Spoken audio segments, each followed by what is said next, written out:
somewhat late, which is why she didn't sit here. With that, I will come back to the chair to start.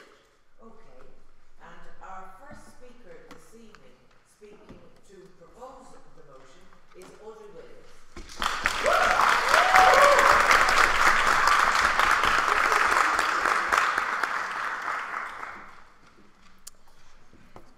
Ladies and gentlemen of the University Historical Society and Trinity Politics Society, ladies and gentlemen, although I could go on and on about why I think Hillary is the best presidential candidate, as I only have 7 brief minutes, I will leave it to my fellow proposition speakers to bash Hillary's competitors. I will focus instead on Hillary's merits, namely her experience and her qualifications, and her record as a crusader of women's rights, and her importance as a strong, positive female role model. First of all, Hillary Clinton is far and away the most experienced and qualified candidate for the job. She has the qualifications, the political savvy, and the foreign affairs experience necessary to be an excellent president. So unlike her main contender for the Democratic bid, Bernie Sanders, and the leading Republican candidate in the polls, Donald Trump. As the opposition is sure to point out, Hillary Clinton is part of a political dynasty. And yes, she is. But is this really a bad thing? Because, you know, she knows how the system works and how to get stuff done, which is an increasingly important quality in a government marked by a very divided Congress. So frankly, I just don't see why inexperience in politics is considered a good thing. Ben Carson, just because you are a neurosurgeon does not necessarily make you qualified to be the ruler of a global superpower, Mr. My own personal theory is that Joseph built the pyramids to store grain. Trump, a loaded real estate mogul, has made many a racist remark about Mexicans, all of whom are apparently rapists and criminals and drug lords, somehow is exactly the sort of guy I'm sure the international community would love to see become the next president of the United States. Ms. Clinton, on the other hand, has been a dedicated human rights activist throughout her 36 years in the political field. Hillary, oh no, thank you. Hillary, who was a Yale Law School graduate in her own right, was the First Lady of the United States for 8 years, during which time she was very involved with the Northern Irish peace process, and she played a key role in creating the Northern Irish, State Children's Health Insurance Program, which provides state support for disadvantaged children who are not being provided with adequate health care coverage. She then went on to become the Senator of the state of New York, and then later the Secretary of State during Obama's first term. So she has plenty of political experience, and she understands the nuances of US foreign policy. Besides being the most well-traveled Secretary of State, and she has visited 112 countries to date, she brokered a ceasefire deal between Israel and Hamas in 2012. She played a big role in US-led bilateral trade agreements, such as between Pakistan and Afghanistan, and she played an enormous role in mobilizing the international community to put harsh sanctions on Iran, and she began negotiating the Iran nuclear deal. She's also led the fight against climate change. She's pushed for a higher minimum wage, and she has fought for more gun control. And I will just briefly point out, unlike Bernie Sanders, who is more gun-friendly than people tend to know, because he believes that gun control should be a state issue as opposed to a federal one, and he has opposed legislation that would allow victims of gun violence to sue gun manufacturers. Hillary has also been a defender of women's rights throughout her entire political career. She's a self-professed feminist. None of this, I believe in equal rights, but I'm not a feminist crap, and she's long been a champion of women's rights everywhere. For example, during her time as First Lady, she was instrumental in the passing of the Violence Against Women Act in 1994. And in 2005, she led the U.S. delegation to the UN World Conference in Beijing, where she gave her groundbreaking speech, including the still much quoted, "Human rights are women's rights, and women's rights are human rights." Although obviously grassroots feminism is really important for creating social change, we also need support from the top. And we need someone who will work tirelessly to bring about legal change for women in society, and I believe that special someone is Hillary Clinton. This is especially important in a time where 1 out of every 6 women has been, American women, has been the victim of a rape or an attempted rape in her lifetime. A time when Republicans are aggressively pushing for for Planned Parenthood funding to be cut, demonstrating American women's continued ongoing struggle to even just access basic reproductive health care and abortion and birth control. Women also constitute 55% of college undergraduates, but they still earn consistently less than their male counterparts, and according to the ILO, they made 81% less than men in 2010. On that point? Oh, no, thank you. And then women are also significantly underrepresented in positions of leadership. In 2009, only 24% of CEOs in the United States were women, and they earned 74.5% as much as male CEOs. Women clearly need all of the political support that we can get to defend our rights, and I think Hillary's our gal. So finally, I'm going to discuss why it matters that Hillary's a woman, and how important it is that Hillary is such a strong, positive female figure, and the impact that it has on young women and girls. And you may say that someone's skin color, or gender, or sexual orientation does not matter, or it should not come into account in the presidential race.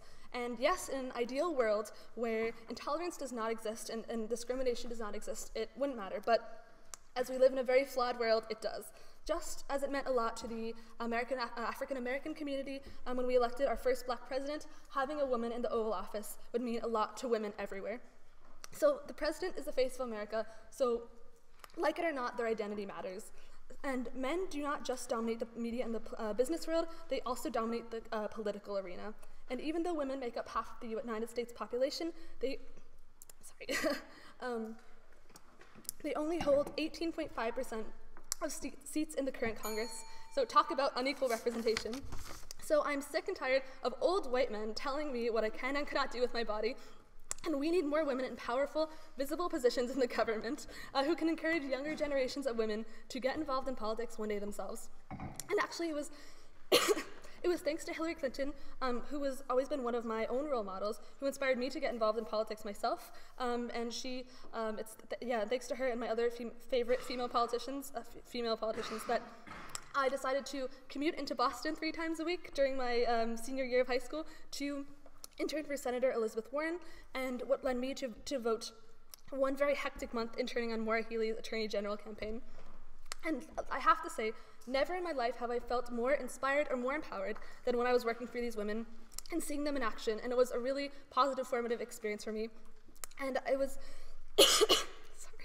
and it's truly key that young women and girls see women in important leadership positions, because these young women can project themselves onto her, and they'll know that if Hillary can rise to the top, so can they. So, in conclusion, for these reasons, I beg you to propose this motion, help smash the glass ceiling, and support Hillary 2016.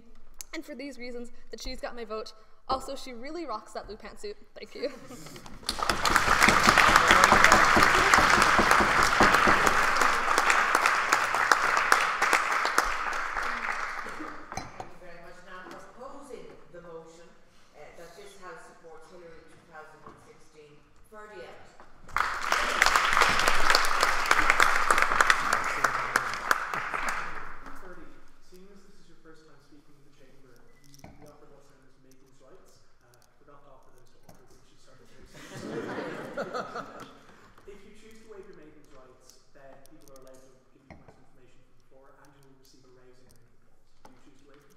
I waive them.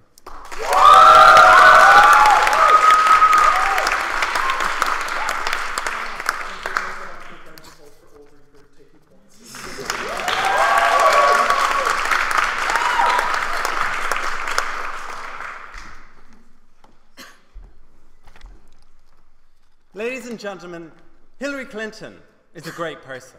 I agree with much of what Audrey has said. So you're probably asking yourselves, why am I opposing this motion? Why do I believe that we should not support Hillary 2016? You're expecting a list of better candidates or some great Hillary controversies. But no, what I want to explain to you today is why we, the Trinity College Dublin Historical Society, should not support Hillary under 2 main ideas. Why Clinton's presidency would be bad for Ireland, and why we ourselves shouldn't have a say in the presidential election of the United States. So Ireland and Hillary, where do we start? I mean, of course, it's ironic that here we are in a conservative and elitist institution and we're not voting Republican, but the oh-so knowledgeable Donald Trump once said, Hillary Clinton was the worst Secretary of State. in the history of the country. The world came apart under her reign as Secretary of State. It's hyperbole, yes, and no thank you, and annoyingly repetitive. Annoyingly repetitive, but it's Donald Trump, so we can't expect good wordplay. But let's have a look at how Goodall-Hill actually dealt with foreign affairs. She was Secretary of State from January 2009 to February 2013. But what did she do? In my opinion, pretty much nothing. She made no major diplomatic breakthroughs. In fact, she sent more troops into Afghanistan, even though it was in Obama's manifesto that he would take the troops out. She tried to reset relations with Russia. She even had this big ceremony where they pressed this giant reset button, and sure, Russia and America are best friends now. She even decided to fund rebel groups in Syria to try and take down Assad, because he's the real evil in Syria. Can we really say that we have come out of her reign as a more peaceful world? So let's move on to ISIS, the biggest terror threat that we have. From an international, no thank you, from an international standpoint, it's the biggest thing that Ireland itself has to fear at the moment. We're a neutral country. There's very little we can do unless we ourselves get attacked. So what do we do what we always do?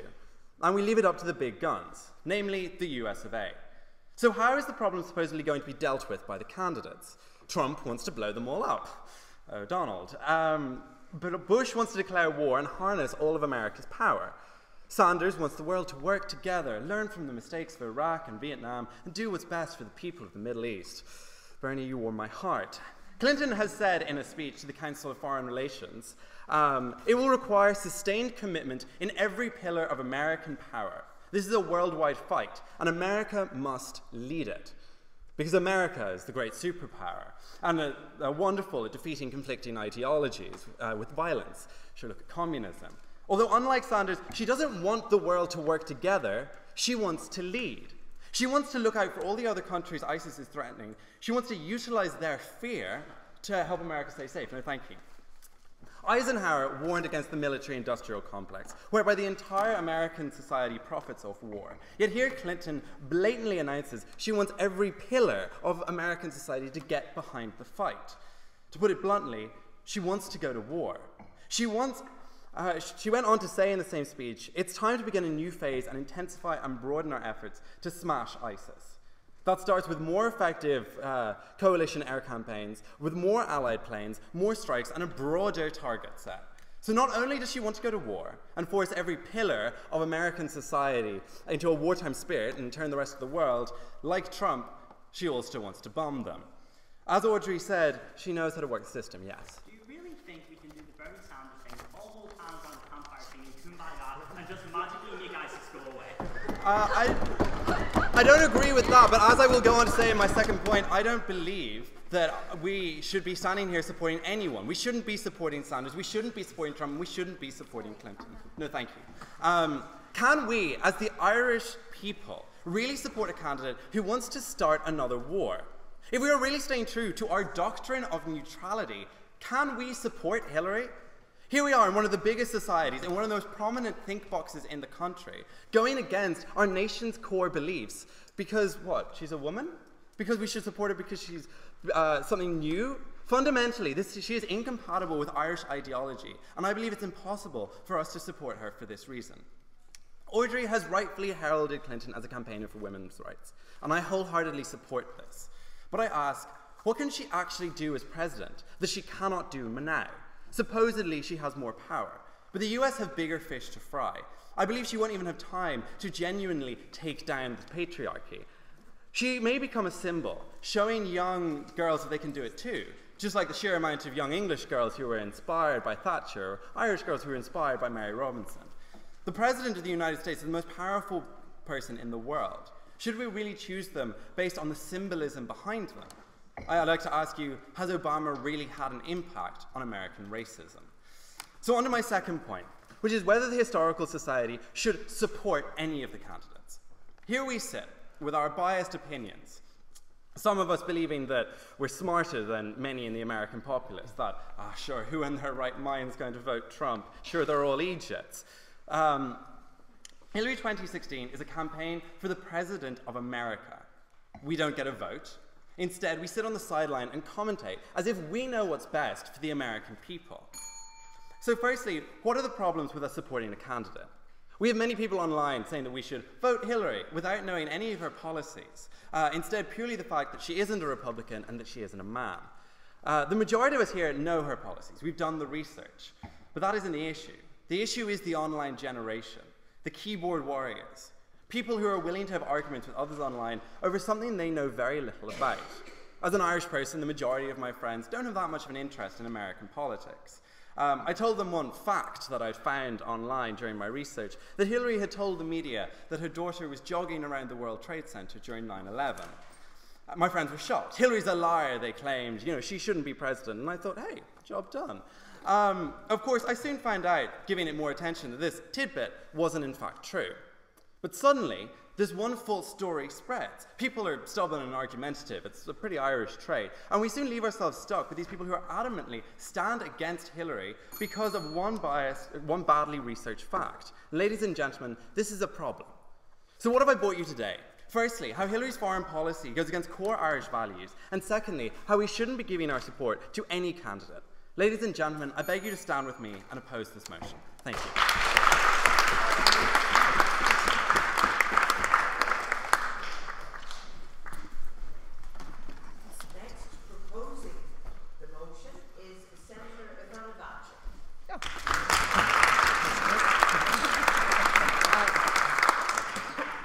Madam Chair, Marion Finucane, honorary colleagues, comrades and friends, delighted to be here to support this motion or to propose the motion that this House supports Hillary 2016, and apologies for rushing in and for having to rush out immediately after. It's the vagaries of the democratic process, which dictates that every December we are suddenly flooded with an onslaught of legislation, and we were in the House in the Shannon Chamber till midnight last night debating legal services regulation, which for those of you who are law students in the law school where I teach, you'll become very familiar with the impact of this bill in years to come as you practice, and we're back in again tonight, so apologies that I'll have to run off. But I'm delighted to be here because this is a topic close to my heart, and it's also a lot more fun than debating the legal services bill, debating support for Hillary 2016. I was struck by the previous speaker, and I'm sorry I didn't hear other speakers, but I was struck by the previous speaker saying that we can't support her because we're not American. Well, I think, I'm approaching this debate, if I may, in the way that so many of us approach his debates in the time-honoured tradition of somewhat fictionally assuming that we are American for the purpose of this debate, and therefore that we can, or we could support Hillary, that we are US citizens. And I'm not just supporting her because she doesn't look like Donald Trump, although that itself is a major, obviously a major asset. And anyone who's observed Donald Trump in the debates, and particularly observed his hair, will know what I mean by that. So she's against Donald Trump. That's kind of good enough for me. Donald Trump makes Sarah Palin look like the intellectual candidate. If you recall the last campaign.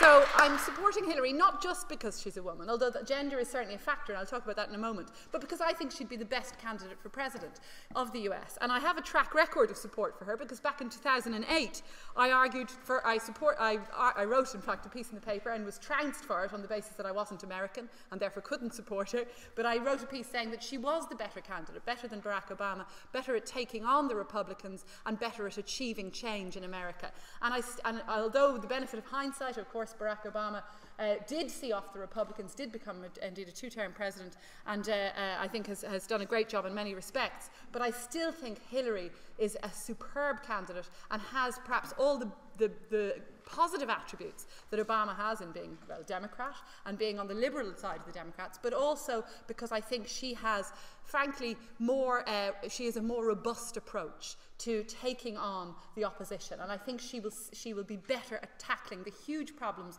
that Obama has had in trying to deal with Republican-dominated legislators, and I think that's really perhaps the strongest reason. And I also think foreign policy, and I know I accept in terms of, again, US foreign policy and Irish foreign policy very different. We're a neutral country, so clearly there's a lot that I think none of us like about the US foreign policy in terms of its huge military-industrial complex and so on. And And yet, given that the US is a superpower, that it is a military power, shouldn't we have somebody as president who wishes to use that power in the interests of protection of human rights and the vulnerable?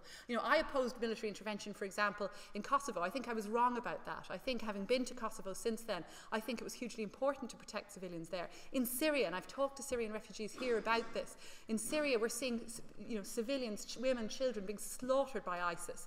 The lesser of two evils in Syria, it seems to me, is some form of intervention. I think the military intervention isn't enough and isn't effective in any case without also diplomatic intervention. And I think, though it's a dreadful thing to say, I think that at the moment it seems like some sort of diplomatic solution involving, or resolution involving, at least for a temporary basis, Assad is going to be the only way of seeing off the horrific threat of ISIS. But that's a whole other story. I think we need somebody strong and somebody liberal in charge of US foreign policy. And for that reason also I support Hillary. I should also say, in terms of discussing US politics, that there's a proviso generally when any of us in Ireland discuss US politics, which is that we are very different. We're a very different culture, not just in our neutrality and so on, but just more generally. There's a famous comment, Marion, you may remember, as I remember, John Horgan, a predecessor of mine, a Labour senator and then TD, who said about Watergate, that if Watergate had happened in Ireland, Nixon would still be president, but everybody would know who Deep Throat was, so there'd be a sort of a gossip mill around about, and there's this sort of, almost localism about Irish politics, where everybody knows their local TD or the local senator, and there's a sort of, but there's also perhaps a tolerance of rogues, as we've seen in the past with Haughey. But I'm digressing. So, why support Hillary? Her track record, her capacity for action, because she can take on the Republicans. Obama's done, I think, has had superb achievements on medical, and particularly on healthcare in the US.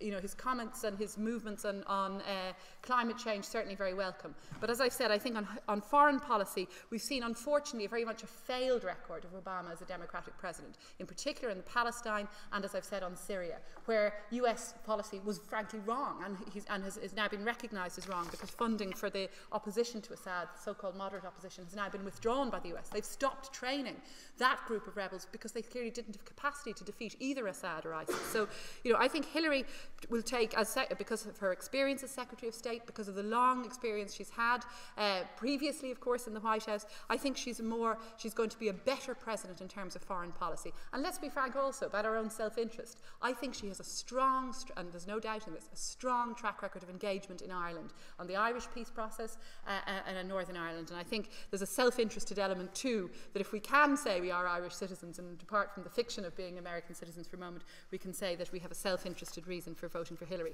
I said I'd come back to the point about gender, and I do just want to address that briefly. I would never vote for somebody like Sarah Palin just because she's a woman, or indeed Margaret Thatcher.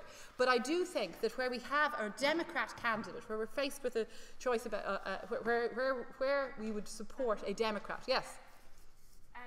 During the Monica Lewinsky scandal, when Bill Clinton was accused of having an affair, Hillary Clinton described Monica Lewinsky as a narcissistic Looney Tune. Is that really the kind of female representative that we want in the White House? Well, she didn't describe her that way in her book, which I've read. So I'm not familiar with the quote. I'm willing to accept. I don't know if she did say that. But certainly the book, any of you who've read Hillary's autobiography, you will be familiar with, with her discussion of that period of time, the reasons she stayed with Bill and so on. And I think she's an impressive person in her own right. I must say that. It's not because of her connection with her, or not because of her husband, but because of her own political career that I would support her. And I think this is true, that as a Democrat candidate, as somebody who's of strong merit in her own right, it's a bonus that she would be the first woman president of the US, and indeed the first woman Democrat candidate for presidency. And I think in Ireland we have to be really cognizant of this, because in Ireland we have such a poor track record of women's representation in politics. 84% of our TDs are men. And that's the lowest number there's ever been, okay? We've 27 women TDs out of 166. Now, those women who are there, that may be a surprise to you, 16% only. It's because those women tend to be more prominent, they're perhaps more public figures than many of the male TDs. But nonetheless, it's an appallingly low figure, and we rank very, very poorly in terms of European rankings in women's representation rates. Some years ago, we did a study on this. We found women are less likely to go forward in politics for what we call the 5 C's: lack of cash, lack of confidence, lack of childcare support, the culture that is an old boys' culture in politics, and fifthly, this very specific reason of candidate selection procedures. And as a result of the report we did and various lobbying and so on, we've got a legislation through which you'll be aware of. This is the Gender Quota Act, or the Gender Quota provision in the Electoral Amendment Act. And that provides that political parties must select at least 30% of their candidates, nearly a third, of each gender for the next general election, or else they lose half their state funding. So it's a big stick approach. And we're seeing it work as more and more political parties are selecting more and more candidates, more and more female candidates. You know, it still allows men to be 70% of the candidates of each party. But for some men, apparently that isn't enough, and they're challenging the legislation, you know, and obviously that's their prerogative. There's a case going on at the moment. But I'm sure it will withstand the challenge. It's a very reasonable, a very moderate bill. We've seen, or a very moderate act. We've seen similar legislation in other countries like Belgium and Spain being really effective in bringing forward more women. And I would say two things to those who don't like the idea of quotas. First, it's not a quota for the voters. Voters still decide who they want to elect. It simply opens a gateway for women to go forward to face the voters, and then they face them on their own merits. And secondly, and finally, for those who say, but it'll lead to token women. Well, we've had token men for a long time. There's what I call the 3 Gs. It's not a merit-based pitch. Any of you who've been involved in the murky world of party politics will be aware of this. It's not a merit-based level playing field at all, by any means. You have the 3 Gs: genetics, geography, and the GAA. And that tends to determine whether these are what we might call invisible, the invisible quotas, the invisible reasons why men are chosen. It's not because they're fantastic candidates at all. And I suppose I want to finish by saying that, there's a colleague of mine, Kathleen Lynch, who's one of the very small number of women junior ministers, and she has a very, very good line, a sort of standard line. She says when people say to her, but won't it lead to token women? Why, token candidates, and isn't this a dreadful thing to do, to put women up there because of quotas and so on? And she says, all my life I voted for mediocre men. Just once I want to vote for a mediocre woman. Well, Hillary is far from a mediocre woman. She is the best candidate for the job, but it is a bonus that she would, if selected as the Democrat candidate, and if elected, she would become the first woman president of the US. For that reason, I support it. Good night.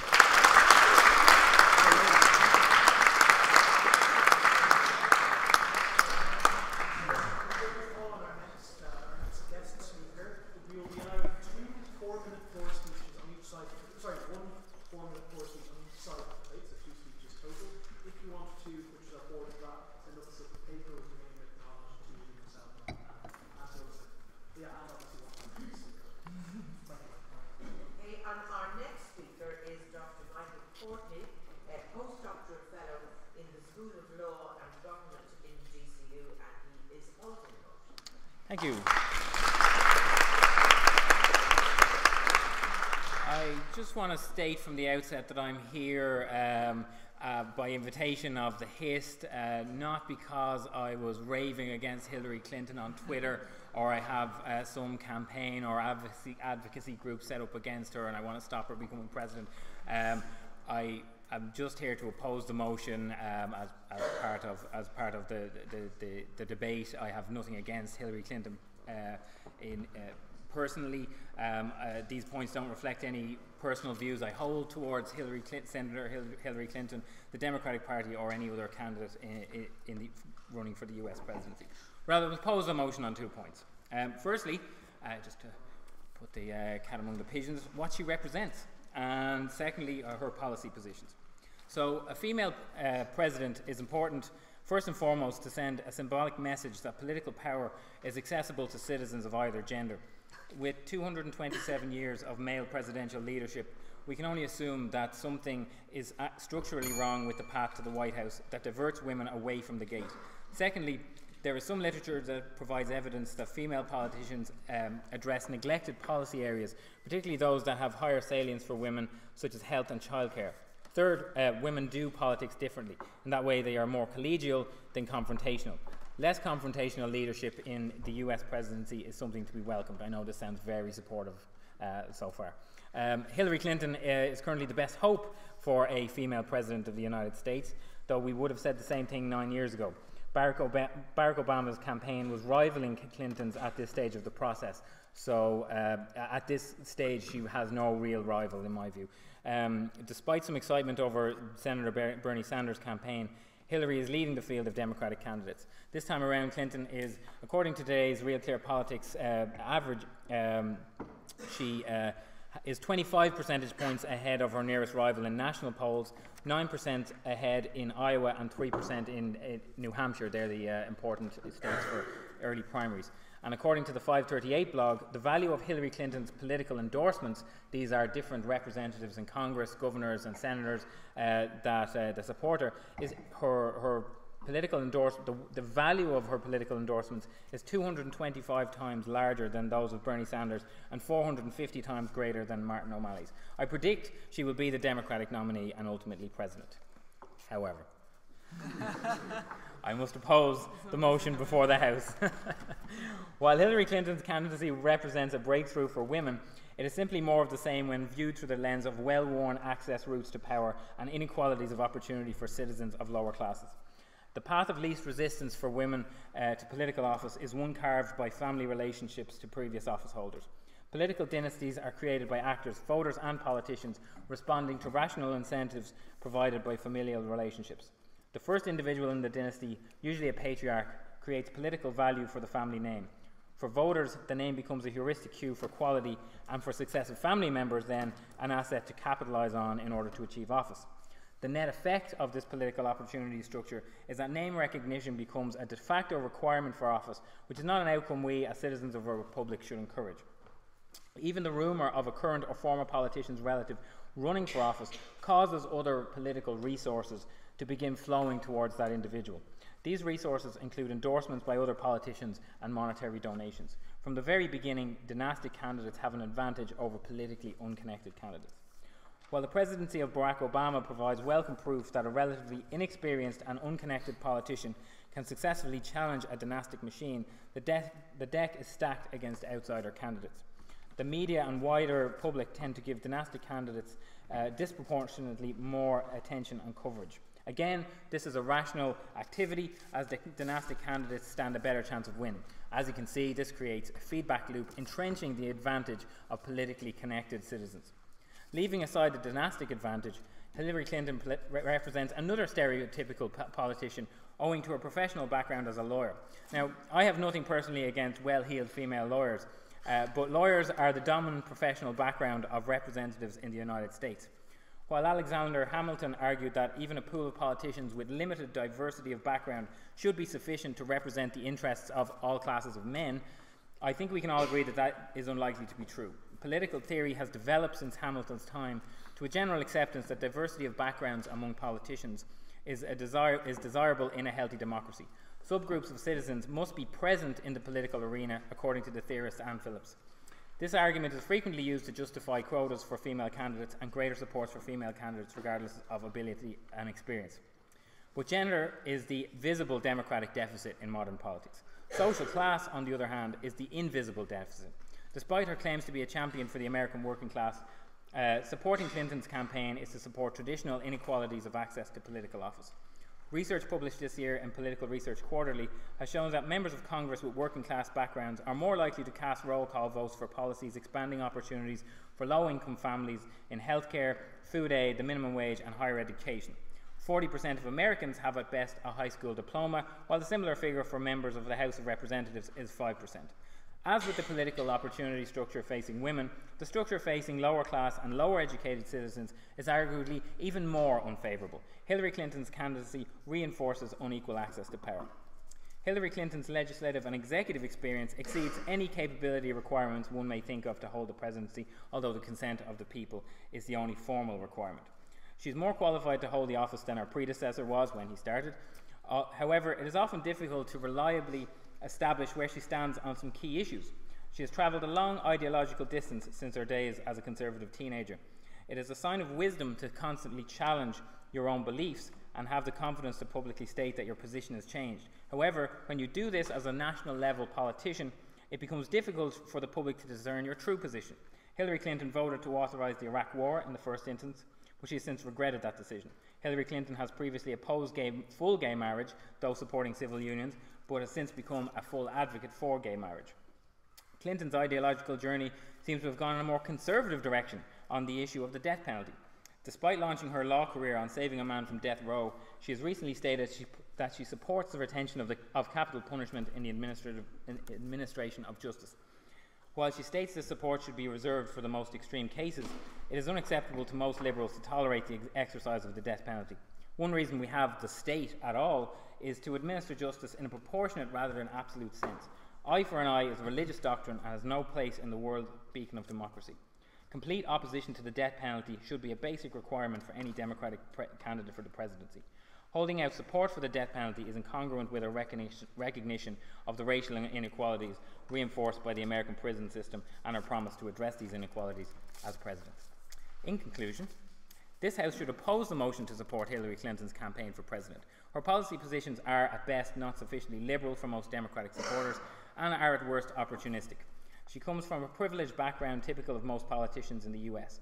While her candidacy represents progress for women in politics, it represents a circling of the wagons for people of high status professional backgrounds and family political connections. While I know of no plan of Chelsea Clinton's to run for office, Jeb Bush and Rand Paul are currently running for the Republican nomination, and Jeb's son George P. Bush is currently the relatively powerful Texas Land Commissioner with ambitions for higher office. Supporting Clinton's campaign is to support dynastic candidates and further entrench political power and the expectation of leadership in small groups of people. While Hillary Clinton will break the glass ceiling for women when she wins the presidency, she pulls up the ladder on many Americans without prior political connections. I ask that you oppose the motion before the House. Thank you.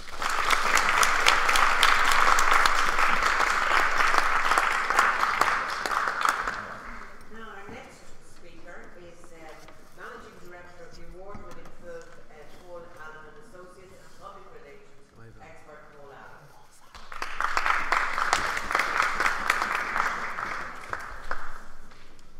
Thanks, Anna. Thank you very much. Good evening, ladies and gentlemen. Thank you very much, Annabelle O'Rourke, for inviting us to talk about the House supporting Hillary 2016 as President of the United States. The United States of America has had 42 presidents. All share one distinctive trait: they all have been men.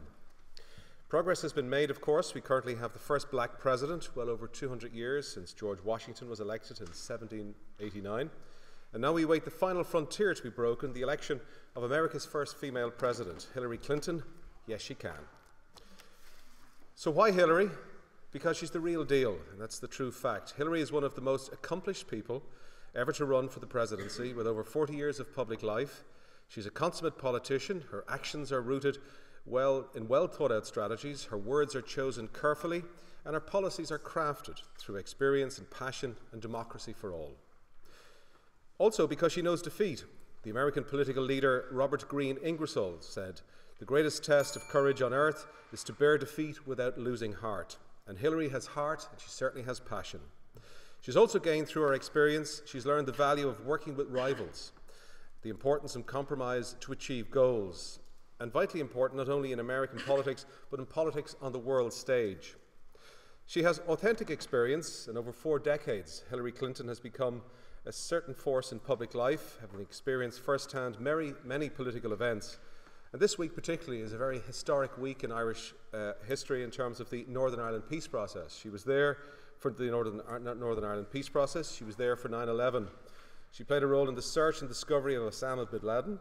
She's also been involved in the decision-making process leading up to some of these events, and in others dealing with the aftermath. She understands foreign policy. Her exemplary political experience gains broad global vision.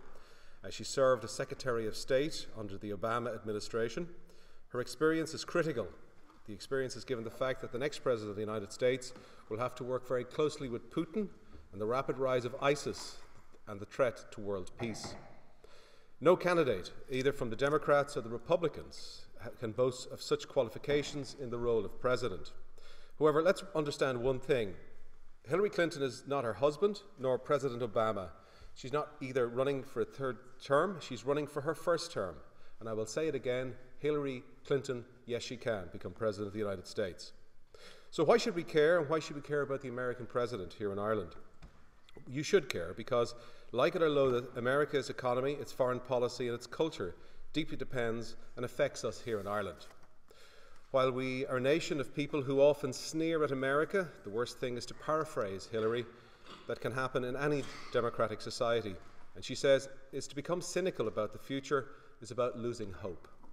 Hillary Clinton offers hope. She offers hope for women, for the world, the marginalised. She offers hope for the people of Ireland.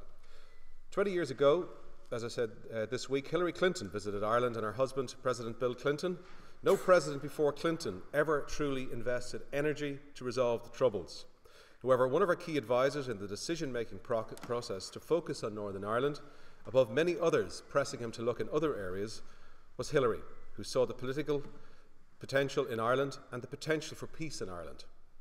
In the recent released oral history of the late and truly great Senator Ted Kennedy, a champion of the peace process, he gives massive recognition to the role of Hillary Clinton, who galvanised community groups and women's groups on both sides. Some of us still remember the great Monica McWilliams and Pearl Sager, who set up the Women's Coalition many moons ago. President Clinton has taken a huge risk regarding his decision to grant Gerry Adams. This is at a time we spoke about 20 years ago. But President Clinton had taken a huge risk regarding his decision to grant Gerry Adams a US visa. Nobody in the US would approve it, nobody would agree with him. But he made the monumental decision, and Hillary played a central role in fast-tracking that decision to allow Adams into the US. The British government at the time, under John Major, were very much against the decision to allow Adams into America, the Sinn Féin leader. A visa to come to America in late January '94 happened, but this move proved pivotal in the peace process. And it's the ability to make such pragmatic and incisive moves that separates Hillary Clinton from the other candidates. She has been there, if I may. She has been there, done that, bought the T-shirt, and no other candidate can boast of that fact. Her track record has proven Hillary Clinton is for Ireland. She has been in the centre of the room during the Northern Ireland peace talks. She's been commitment to resolving the status of the undocumented Irish, and that's an issue that touches each and every one of us here tonight. Her close ties with the Irish-American community will also help continue the strong economic ties between our two countries and attract inward investment. Hillary is for women, and I quote her, "Human rights are women's rights, and women's rights are human rights." And during her time in the Obama administration, she made gender equality a priority in the US foreign policy. She created the Ambassador at Large for Global Women's Issues, a post charged with integrity throughout her role in the State Department. She's on record as saying it is past time for women to take their rightful place side by side men in the rooms where the fates of people, where their children and their grandchildren's fates are decided. Hillary's also for unity. In her role as Secretary of State, she was unrelenting in her quest to bring people together. She travelled 112 countries that make her the most widely travelled Secretary of State in the history. She was key in rebuilding America's leadership and prestigious role overseas after the Bush years. She was key to the agreements to prevent Iran from obtaining a nuclear weapon, and she's key to the normalization of relations with Cuba. And as President of the United States, she will continue that role. Her campaign is about building a better inclusive democracy for all the people of the US and beyond. Her key policy areas are immigration reform, and let us not allow Hillary forget about the undocumented Irish. She wants to pass comprehensive immigration reform once and for all. She fundamentally believes comprehensive immigration reform will strengthen families, strengthen our economy, strengthen our country, is what she said on record. That's why we cannot wait any longer for a path to full and equal citizenship. Another point she's very hot on is the minimum wage. Hillary she believes that no man or woman who works hard to feed America's families should have to be on the food stamps to feed her own families. Another issue she's focusing on is prison and justice system. Hillary Clinton believes it's time to end the era of mass incarceration. This is because she knows the system is broken. While black people make up 30% of the United States population, they account for 60% of those imprisoned. According to the Bureau of Justice Statistics, 1 in 3 black men are expected to go to prison in their lifetime. The United States is the largest prison population in the world. The Vera Institute of Justice reported in 2015 that jails in the United States have become warehouses for the poor, the mentally ill, and those suffering from addiction, such as individuals that lack financial means or mental capacity to post bail. Hillary Clinton wants to change all this. Another point is in terms of voting rights, if I may. Hillary Clinton wants to expand the voting rights in America. She's lambasted Republican efforts to restrict them. She wants to universally automatic allow voter registration for all Americans that turn 18. She's on record in saying, why should we be doing everything that we can to get young people more engaged in democracy and no less? And another issue that's something that Ireland should also look at in terms of the fixing the campaign system. Hillary wants to change the rules of campaign finance. She has stated, we need to fix our dysfunctional political system and get unaccounted money out of it once and for all, even though it takes a constitutional amendment, said Mrs. Clinton in a speech in Iowa in April. And if I may just finish, I'm just on my last one. In terms of community college, Hillary Clinton wants free community college, agreeing with President Barack Obama's plan. She's expressed her opposition for profit colleges, the fraud students, and agreed with the loan forgiveness in these cases.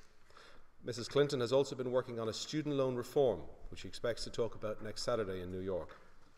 In summary, Hillary Clinton is for openness, for democracy, for the people. She wants to be president for the disenfranchised, for women, for black, white, for everyone. The world in America needs change. Hillary Clinton will bring change. The world needs Hillary Clinton. The Irish need Hillary Clinton. So join me in saying and fundamentally believing, yes, she can be President of the United States. Thank you.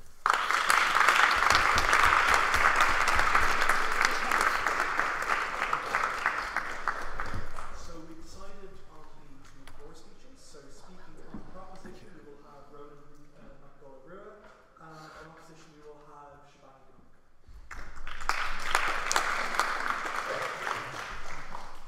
And now our next speaker opposing the motion is Oscar Toomey.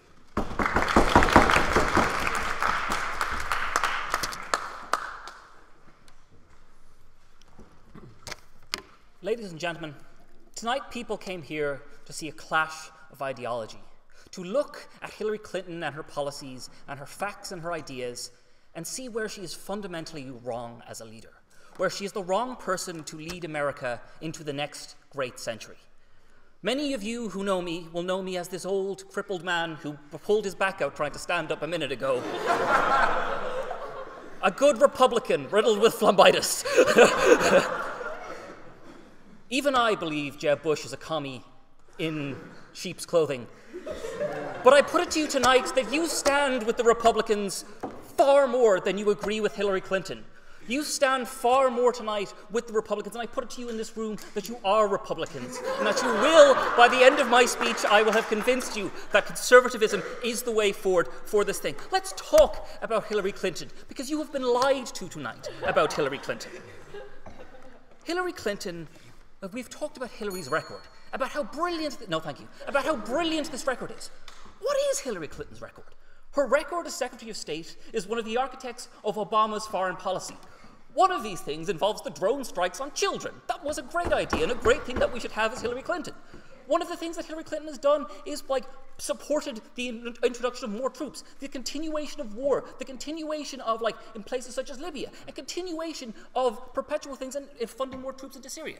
The fact is what we have is Hillary Clinton is a neocon at her heart. Hillary Clinton is everything that you want from a staunch Republican in terms of those conservative values. And if you really don't, there are people on the Republican side who side far more with you in this regard.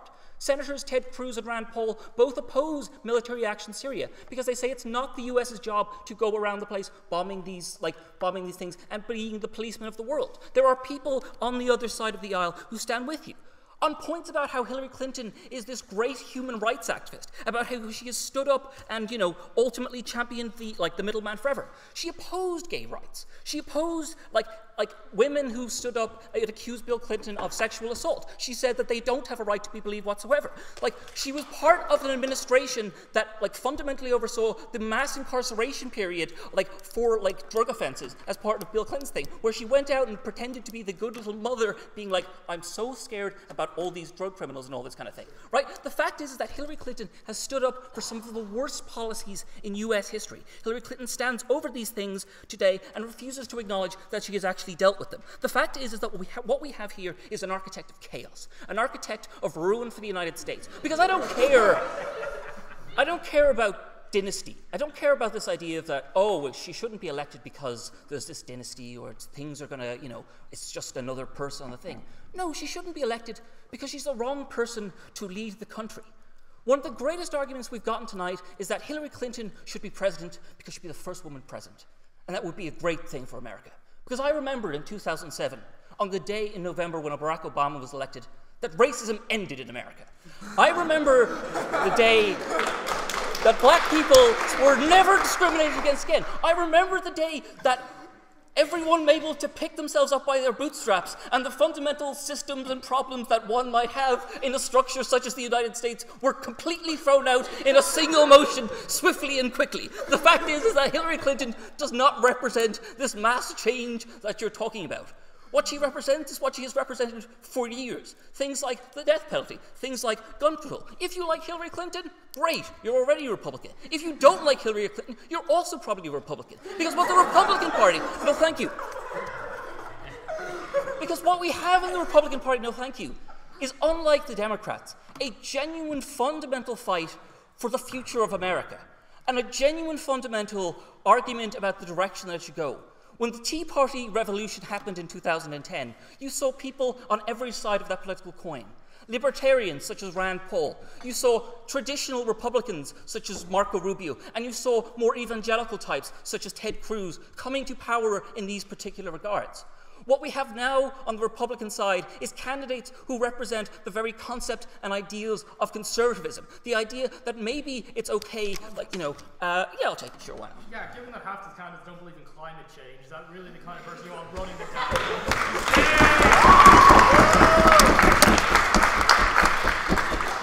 Here's the thing. Hillary Clinton hasn't provided you with that answer either.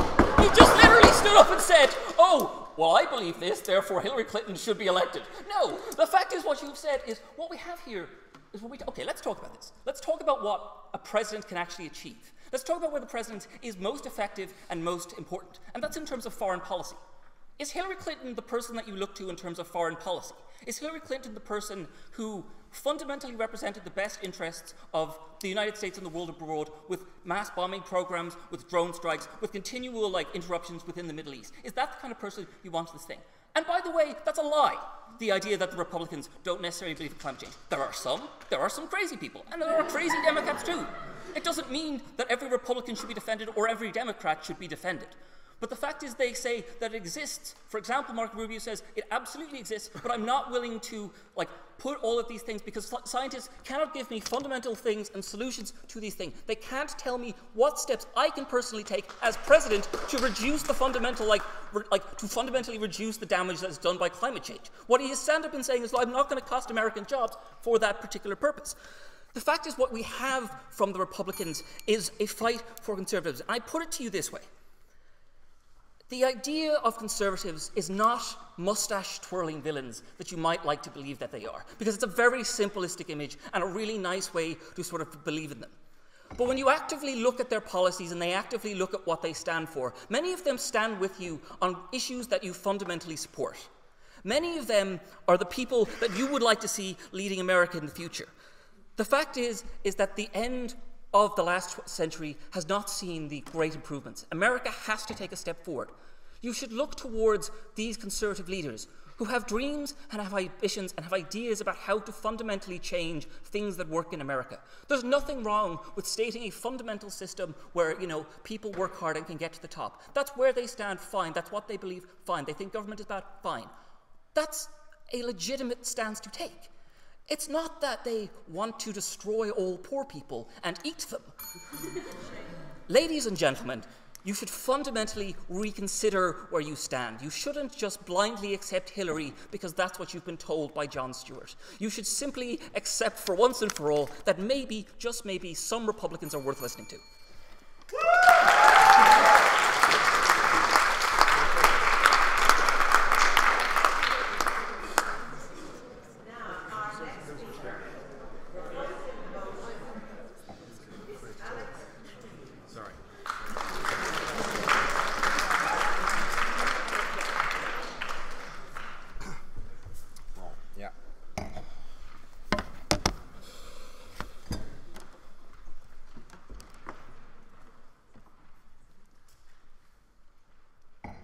Honourable Chairperson, members of the proposition, members of the opposition, ladies and gentlemen. We've heard some really wicked thoughts from Oscar, in the sense that you definitely stand more Republican. So to be honest, I would so stand for Donald Trump to see the wall. Like, I really want to see if he will actually build the wall, because that's the naughtiest thing ever. And I tune in to Republican debates just for Donald Trump. I'm just saying, he's in the middle. He always is like the weird, funny, like totally nuts guy who doesn't know foreign policy, who doesn't know economy. Let's be perfectly honest. Going on, there was a really interesting point now, going back to the serious issue, that when Barack Obama, racism did not end in America. However, the point of a president is to bring a lot of, to channel a lot of energy into building and promoting the rights of minorities or disadvantaged groups. Hillary Clinton will not end sexism. Hillary Clinton will bring a lot more visibility to this issue, and Hillary Clinton will try to promote as much as she can, the passing of laws that will support women. Going on like this, scientists cannot give me the solutions. Well, that's what politicians do. They bring solutions to problems of society. Scientists just see where the problem is, and they bring that information to light. And I'm sorry, but we've had so many conventions because we know how to solve the environmental issue. We just don't know how to solve it, A, efficiently, and B, in time. Now going back, I'm just gonna start with a slight story. So in the 1970s, there was a young adult that was appointed on the committee to investigate the Watergate scandal. One day, she just wants to introduce her boyfriend to her boss. And she says to her boss that, my boyfriend is going to be president of the United States of America. And he replies, you're nuts. I don't believe you. To which she just, in bewilderment, she just suggests this is an idiotic reply, and she storms out of the building. That was Hillary Clinton, a really ambitious woman from the beginning that really wanted to change something. So a lot of the problems that I will encounter, and I will discuss in my speech, are how Hillary Clinton was overzealously ambitious. And specifically at one certain point, she developed a lot of understanding of how Washington works. So going on, in this speech, I will focus mostly on her business expertise, because we haven't talked about serious issue about how we improve economic prosperity and we ensure that the inequality between the richest and the poorest. No, I'm not going to take this information. The richest and the poorest. I haven't even started. The richest and the poorest, the gap is closing down. And also, I will talk about why definitely Hillary Clinton is the best person with regards to foreign policy, and she's the best fit to I will talk how her stance on international relationship is one of the best combination of old politics and new politics. But firstly, Hillary Clinton needs definitely to tame the beast of capitalism. She needs to increase the social mobility that to levels that truly correspond to American dream. And she needs to improve the conditions of current and future members of the labor by creating fair ways of taxation and increasing the accessibility to education. Last but not least, she needs to improve the rights of women to be treated and paid equally. Although not an exhaustive list, it is a really Herculean task. However, the objective of Hillary campaign are strong growth by helping families and SMEs through tax relief, making college more accessible, and further promoting women's rights, because she sees this as a crucial point in innovating and preserving America's power to innovate and have a strong entrepreneurial basis. So it's basically she wants also to make the wealthiest pay their fair amount of share of tax, and also she wants to increase the minimum wage. So the social net will actually go up. And also, when you increase minimum wage, in some states, it was increased in America a few months ago, because the companies had a lot of profit, they could absorb the increase of minimum wage, and thus that local area, because people have automatically more money, it improves the economic outlook. So even though I'm a liberal, I consider that sometimes minimum wage increase is good, just like in Ireland was in 2000. Also, and we also need to speak about how she receives a lot of money from donors on Wall Street. That's true. However, she wants to make Wall Street more accountable, both both to itself, so there won't be any major issue or like issues like we have seen in the past, and to the customers. She doesn't have like a really like not feasible plan like Bernie Sanders of like making somehow Wall Street like play by the government's rules. She wants to like she wants to ensure that the growth is still there. However, that it's like more. It's more efficient, and it's like she basically wants a stable economy. Now my favorite point is like Hillary Clinton's. Yeah, I'll take point information. Okay. Oscar. Yeah, Stephen. Why do you think Hillary Clinton is in a better condition to improve the lives of the poor when she was brought up in a rich family compared to someone like Marco Rubio who was brought up paycheck to paycheck?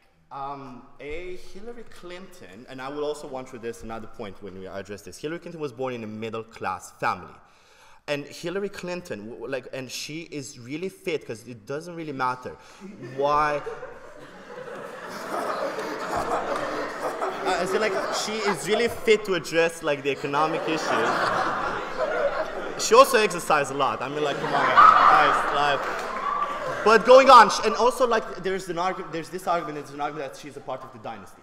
Like, let's be honest, she built the dynasty herself, and Bill, both themselves built the dynasty, which I think is a good way of building and preserving a lot of power in the political area. Also, like, I'm not going to expand a lot, but like, I'm just going to say Hillary Clinton's idea of foreign policy is smart power. What does smart power mean? Smart power means the right combination of tools, i.e. diplomatic, economic, military, political, legal, and cultural. That's what she did, and that's what she will try to do as best as possible in order to like fight the likes of the Daesh or other non-state actors that pose a threat to like the Western values or like other Western like ideals. So that doesn't mean that like some people say she engaged into like deploying military personnel, which she did. However, her ideology is that she deploys military personnel as a last resort if diplomacy is not working, if economic problems are not working, and also I'm just saying that.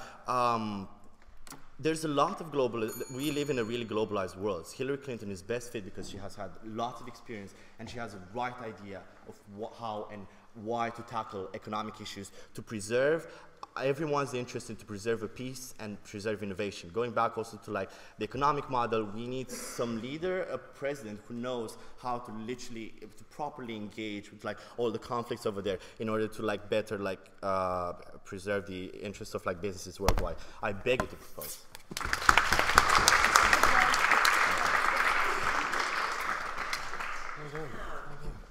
Fantastic. Last speaker in the first section is Dee Courtney, who is opposing the motion.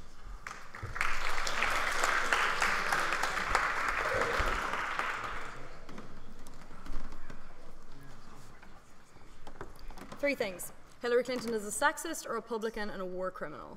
I never thought that I would give a chamber speech that would be so similar to a speech that Oscar also gave in the chamber, but I do have to just mention one thing. Just the very sentence, conservatism is the way forward, is just so hilarious to me that I just had to point that out again, because how is that even possible? So Hillary Clinton is a sexist. As I mentioned earlier, Hillary Clinton during the Monica Lewinsky scandal, described Monica Lewinsky, admittedly in private, although to people, which is still bad, as a narcissistic Looney Tune, which is like offensive to people with mental illnesses, which is something that I personally find absolutely abhorrent, but also incredibly offensive to women, incredibly victim blaming, like an incredible use of distraction from her own husband's infidelity to pin this on Monica Lewinsky in a move which I have to say like contributed to the absolute ruin of Monica Lewinsky's life. The fact that she has only returned to saying things in public in the last couple of years shows the personal detriment that was done to her, like essentially for Hillary Clinton's own personal career. This is not someone who will get into the White House and do things for other people. This is an ambitious, career-focused person who doesn't care about other people, who only cares about herself and her husband and their dynasty, right?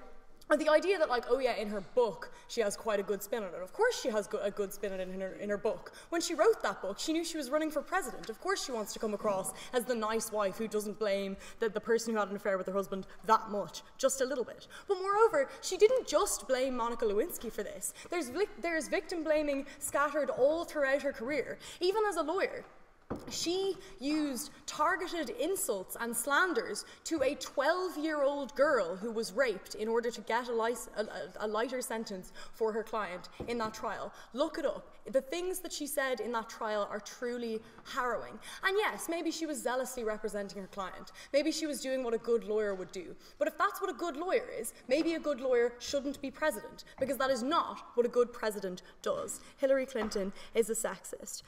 Now, on the fact that she's a Republican, and the first part of this ties into the sexism thing, Hillary Clinton was on the board of directors of Walmart for 6 years. During that 6 years, she actively stood against and campaigned against, in her capacity as a member of that board, paid family leave, raising the minimum wage, and any kind of empowerment of the unions. She actively disempowered those unions. Whatever you think about unions, they probably were the only people trying to advocate for these workers in any way. So when she was taking dividends from Walmart, she didn't care about empowering workers. Why should she care about empowering workers when she gets into the White House? Especially because once she's there, she'll be an incumbent, and it's quite likely that she'll get re-elected anyway. Like when Alex talks about her business skills, these business skills involving oppressing the people she claims to represent, specifically women. Because remember that women are the people who suffer most from low-income jobs, from a lack of paid family leave, and from an inability to get steady part-time work, which can allow them to pay for their kids to go to school, but also give them some kind of job security. It's disgusting. She should be ashamed. Like literally the only difference between her and the Republicans is that she's pro-choice and likes gun control. Just note the fact that gun control is essentially a non-issue currently in American politics because the Second Amendment is in the Constitution, and it just seems incredibly unlikely that anything can be done about that anytime soon. It's the Supreme Court that need to be activists on gun control. The president essentially can't do anything, especially not with Congress behind them, which they won't be behind her, incidentally. Michael already mentioned the death penalty. I mean, God, I didn't even know that. Wow. Just wow. Okay? Then, in terms of her being a war criminal, and I know that Oscar's talked about this quite a bit already, but just to go through some extra tidbits that we didn't quite get. She supported dictators in the Middle East, specifically Mubarak, but lots more as well, against pro-democratic movements, against movements for people power when it was convenient. She supported coups against democratically elected leaders in Latin America, specifically in Honduras, as late as 2009 when she was Secretary of State. I don't think I need to say any more about that. But also, I just want to talk about Syria for a minute, because there seems to be this problem in discourse around Syria lately where everyone thinks that option A is bomb Syria and option B is do nothing and wait for ISIS to take over the world. That's not true. It's nonsense. For one, because there are people in Syria that we could probably be talking to about trying to get a solution. We don't necessarily have to be bombing people. But also, even if it weren't true that we could diplomatically come to a solution, where do people think these terrorists came from? They came from the Iraq War. They came from being sick of being bombed from American fighter planes and having their citizens raped and killed by American soldiers. Why does anyone think that bombing Syria will do anything other than creating more of these people? When you bomb these countries, when you go into these countries, put boots on the ground and create an oppressive foreign regime that oppresses these people, it just creates more terrorists. You can see examples of this in pretty much every country in the world, including Ireland, because remember the fact that the Irish independence movement was off the back of the oppression after 1916. Obviously that was a good thing, or, well, maybe not obviously, I obviously think it was, but the fact is that if Britain hadn't been so terrible after that, then we wouldn't have gotten so much power. The same thing is true for ISIS, right? So, and then you get all these prop arguments talking about how great she is for women's rights, how great she is on gun control, how she wants to raise the minimum wage. Hillary Clinton essentially would have been able to walk into the White House on abortion and gun control alone if all she'd been facing was Donald Trump and whatever all the other ones' names are. They're all the same to me, to be honest. If Bernie Sanders hadn't pushed her to the left, right? So all the issues that the prop bench have brought up, things like raising the minimum wage, things like campaign finance, were brought up by Bernie Sanders first. And then when he started gaining traction, she realized that in order to look like a Democrat in more than just name and party membership, she had to actually respond and say, well, actually, yeah, given that Democrats generally don't like giant corporations donating millions to campaigns, I probably shouldn't like that either, right? So once she saw Bernie gaining traction, she had to respond to to that stuff. And this is true for practically every issue that her campaign now rests on. This is a good thing, and this is why even if she gets elected in the end, I support Bernie Sanders' candidacy. But the problem is, when Hillary Clinton is elected, every single one of these issues will fall by the wayside because she will be able to blame Congress or the Supreme Court or the Constitution for not doing any of these things, just like Obama has done, just like every Democratic president has done. She will make outlandish promises in her campaign and she will not deliver on them because she didn't want to in the first place.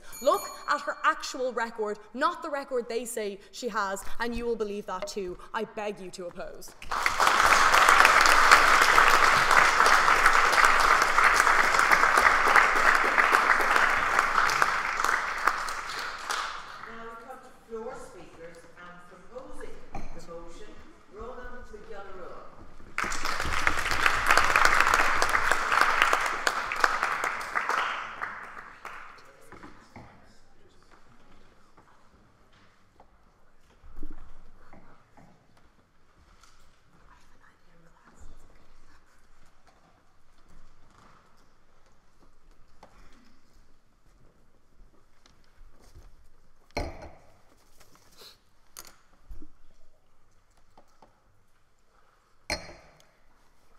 Inez, the screen has gone black here. Is that okay? Oh, yeah, that's fine. There you go.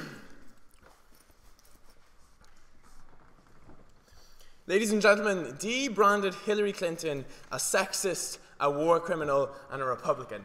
All I can say to that is, nobody's perfect. The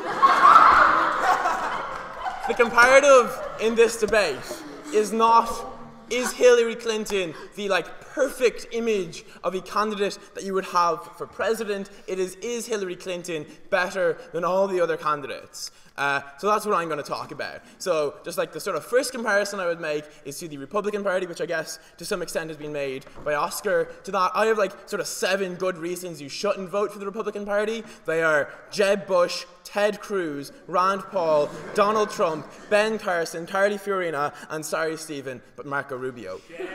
If you want actual reasons, look at their policies. I only have a 4-minute speech, or look at any Republican debate in general. In terms of what I'm going to talk about, I don't really have much time, so I'm going to briefly talk a bit about foreign policy, since that's kind of a contentious issue, and I'm going to look at kind of what Hillary can actually do. In terms of some points of rebuttal, first though, yeah, so basically, so first off, the idea that Hillary is not even the idea, but Hillary is sexist. I mean, yes, I agree with the things that you said, Dee, that Hillary said all those things. All those things are pretty bad. I mean, she has, not like you, she has done some good stuff for women. She will probably continue to do some good stuff for women, when she gets into power. But compared to most of the candidates for the Conservative nomination, they're all pretty blatant sexists too. So I mean, I'm pretty sure she's going to be somewhat better in terms of the only difference between her and the Republican Party then being that being abortion and gun control essentially. But I just have so much paper. Not necessarily true. There are issues around income redistribution, civil rights in general, access to healthcare, immigration especially, and regulation of financial institutions. All differences there. And in general, no thank you. People such as Hillary and Bernie stand on one side of those issues, the right side, and the Republican Party standing on the other side. So I think the main sort of comparative in this debate essentially comes down, no thank you, to Hillary versus Bernie. Just because I don't really like the Republican Party, I think I'm allowed to say that. So why? So first off, foreign policy. Okay, it is an extremely complex issue, just in the Middle East in general and in a lot of other areas, no thank you, where America is involved. And we can't just pull out. I know pulling out is sometimes good. In this instance, I don't think it's going to be particularly good. The majority of Republicans run on essentially sectarianist platforms, no thank you, and that allows them to say, oh no, we will just go and bomb the Middle East because they're all Muslims and they're all terrible people and we can just bomb them and that will get rid of the problem completely. On the other hand, those that don't wish to have any intervention in the Middle East at all, that's probably not good, given that you are still going to you were essentially have a problem there that was created to some extent by the US, and you were going to have ISIS still fighting against Assad's regime, still killing lots of innocent civilians. The sort of way out that Dee talks about, like through diplomacy, is like most likely going to be brought about by someone like Hillary. Like we think, like even if it's not because she's a good person, it's because she cares about her career or her reputation. That that's the platform she runs on. It's the platform she's going to want to keep going with. And that's the same when it comes to like my second point, even though I only have 25 seconds left to explain it, which is in terms of like issues around getting policy through, which Dee says, oh, like every other Democratic president, she won't she's gonna say she'll do it, but not really do it because the Republicans have a majority in Congress. It is just definitionally true that the Republicans have a majority in Congress. That means they're just not going to vote for any Democratic policy in the first place. Especially as she says especially such outlandish ones. Like Bernie Sanders has way more outlandish policies than Hillary Clinton. So Hillary Clinton, because her policies are somewhat more to the center, she has essentially a better chance of at least getting some of those policies through. We think it's good to do that little benefit than nothing at all in the case of Bernie Sanders. I had a lot more that I would say, but for all those reasons I beg you to propose. Thank you.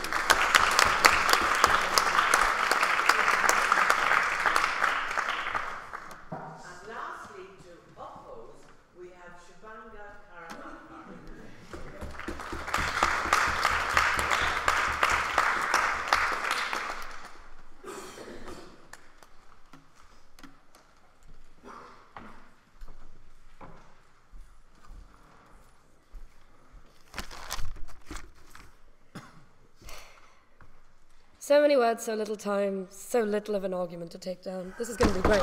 So, yes, I'm going to basically talk about why Hillary is the wrong woman at the wrong time when better candidates exist on both sides of the spectrum, like Bernie Sanders and Marco Rubio.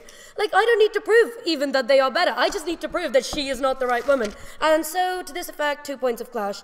Firstly, that whether Hillary is better than any of the other candidates for the nation, which I do not think she is, and secondly, whether Hillary is better for women in politics in the long run, which I definitely do not believe she is. So, yeah, let's start off looking at why Hillary is not better for the nation. We have very clearly established in this debate, Hillary is not a beacon of hope. She's not a beacon of hope for the women she calls trailer trash after her husband assaulted them. She's not a beacon of hope for the middle class whom she offers wage raises to without explaining where all the money for the welfare state will come from. She's not a beacon of hope for those people to whom she says, don't let anyone convince you that corporations and businesses give you jobs. So we don't see, no, sit down. Just sit down. Okay, she's not especially a beacon for hope for immigrants. She says she's adamantly against illegal immigrants, when particularly the community of dreamers, so children of illegal immigrants who've been brought up in America, have taken offense to that term. She's not a beacon of hope for the nation in general because she does not successfully manage to represent any of the minorities in any faithful way. And yes, we can argue she knows about policies, but whether she can place any policies in the best interests of America as a president is, as shown by Oscar, very unlikely. And we believe that she's going to be harmful both internally and externally. So, put it this way, even Clinton's fundraisers when talking about Rubio say, he's young, ambitious, has an ethnic advantage, a personal story, and gives a great fucking speech. That is what I came to the GMB to do. And there's a lot of people here, I'm sure, who are trying to make the best of a society which gives them some small amount of privilege to try and make a bigger change for the nation. And so I don't think that Hillary, who's had a hideous amount of privilege, is the best person to do that, particularly as a representative of the Democratic Party, which is inherently supposed to represent these disadvantaged people. So let's look at Bernie Sanders. We've already heard about how Bernie Sanders, is more leftist and is more, his claims of of the policies he's going to implement are more legitimate. And to that effect, I believe that both Bernie Sanders and Rubio have one thing that Hillary does not, and that is legitimacy. People say, oh yeah, no, the question of experience versus youth comes up with Hillary and Rubio. But Rubio is on the Senate of Foreign Affairs and on the Senate's Foreign Affairs and Intelligence Committee. He does know a thing or two about foreign affairs. It's not like he has just hatched and become a presidential candidate. So we don't see how he's somehow claimed to have no experience at all.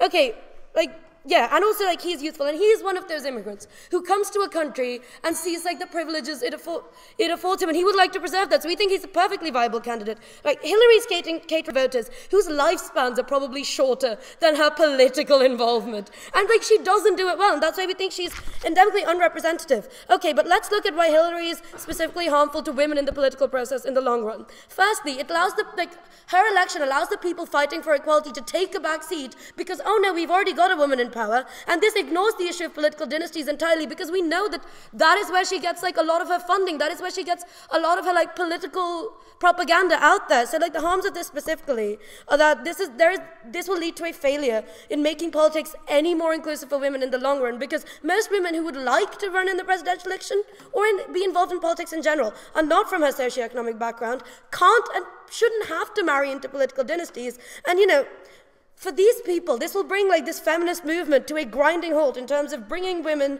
from more diverse backgrounds to America's political forefront. And this is why we think that she's specifically harmful, you know, not just for minorities, but for the majority in society, which is women. And you know, therefore, on balance, we think she's just a rubbish candidate. So like, oppose.